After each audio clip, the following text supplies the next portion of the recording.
আজ 14ই এপ্রিল, পয়লা বৈশাখ। বাসা থেকে বিকাল 5:30টায় ইজি বাইকে করে 4 জন যশোর নিউ মার্কেটের উদ্দেশ্যে রওনা হলাম।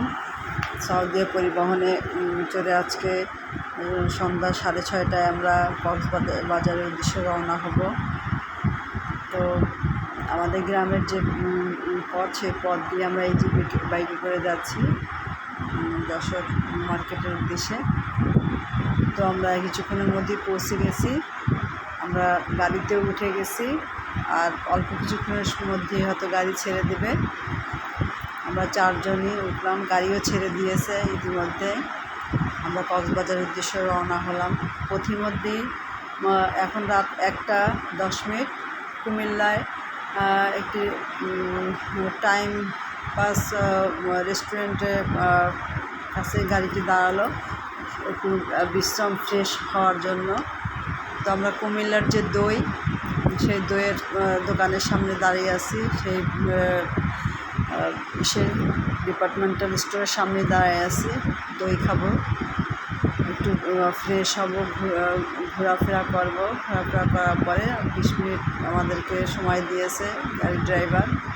বলো যে 20 মিনিট সময় ফ্রেশ হওয়ার জন্য, যার যা মনে চায় সে একটু নাস্তা করে আমরা আবার গাড়িতে উঠবো। ওঠার পরে গাড়ি ছেড়ে দেবে।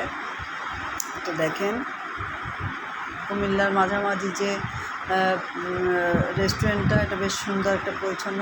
কুমিল্লার দই, আমরা প্রত্যেকে একটা করে দই নিলাম।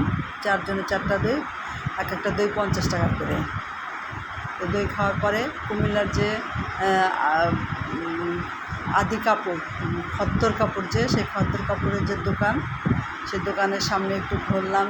দেখলাম যে কুমিল্লার আদি যে কাপড়, সেই কাপড়ের খাদি কাপড় যারে বলে, সেই খাদি কাপড়ের বিভিন্ন রকমের শার্ট, টি শার্ট। তো আমরা পৌঁছে গেলাম কক্সবাজারে।